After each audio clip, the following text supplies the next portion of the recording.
Hey, you see the new show on Netflix? Dude, I'm sorry, but I don't watch Netflix. Why not?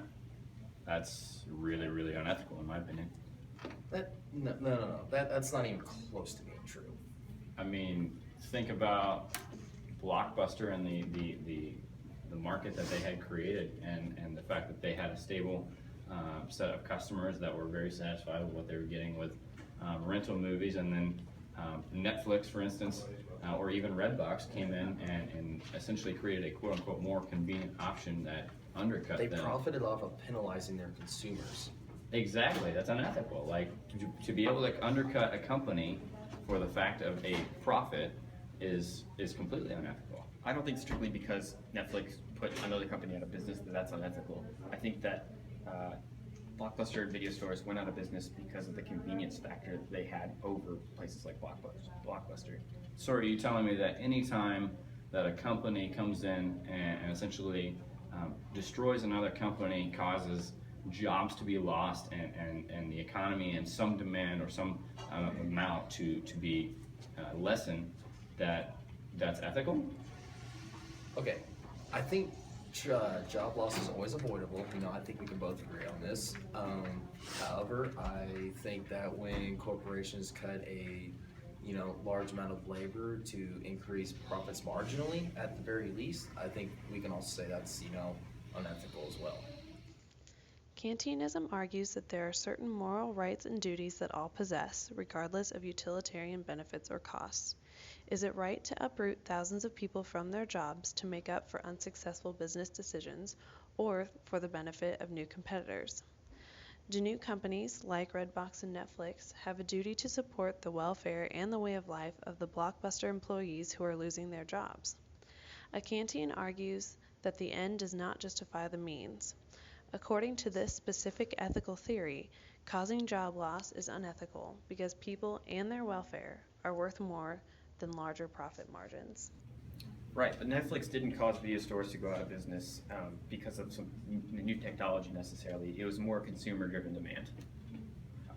You're gonna have to further explain that. I'm not sure what you mean there. Consumers had the demand of staying home versus going out to get their videos. If you could sit on your couch and get a video, that's so much more convenient. Plus, it's cheaper. So why should we allow these really inefficient businesses to continue when there's definitely an obvious and better way of doing things? But I think mean, of it this way, okay? You say that you got your car now, okay? You save wear and tear, not driving to the store. You save on gas. Like, why would you waste that money when you can just sit there on your couch and think you're also a busy couple? We're all busy right now. Why do just simply upload it? Okay, there's my movie. I get that playing in the background, and then I do homework. I have not wasted any time driving.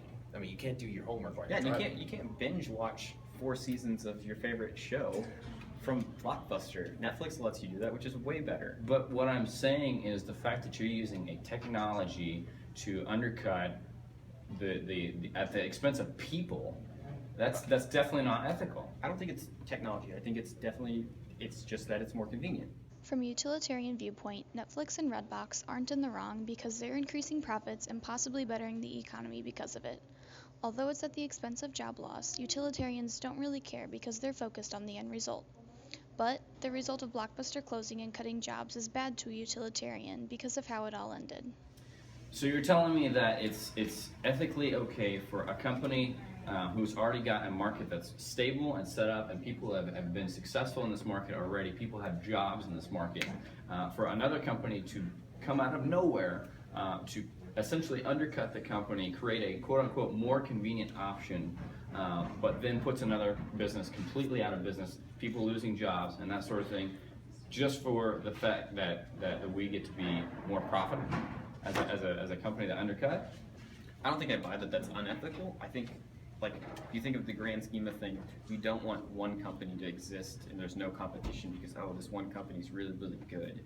I think that you have to focus on the fact that monopolies tend to do more unethical things, and when there's competition, that creates value for consumers, so benefits for us. Like, it's literally cheaper for me to have Netflix or Redbox than to go to buy something from Blockbuster once or twice a month, So I think in the grand scheme of things, there's more benefit in having multiple small firms that put the big Blockbuster out of business. I think that it's benefits society more. Okay, I've got two things to respond here. First of all, you've really got to think of why the United States as a whole, why we basically started this country. We wanted to get away from a culture to where, okay, no, this person already has business A, so no one else can do business A. You had to basically be put in by the government or whoever and say you have to be business B, But if you wanted A, you could not. We wanted the freedom to say, hey, I want to start business A as well. And so that created competition, a capital society, basically. My second point here, you got to remember, Blockbuster is not totally innocent here either as well. It's any other business. If you do not meet your consumer demands when they change, well, you kind of deserve to fail, honestly.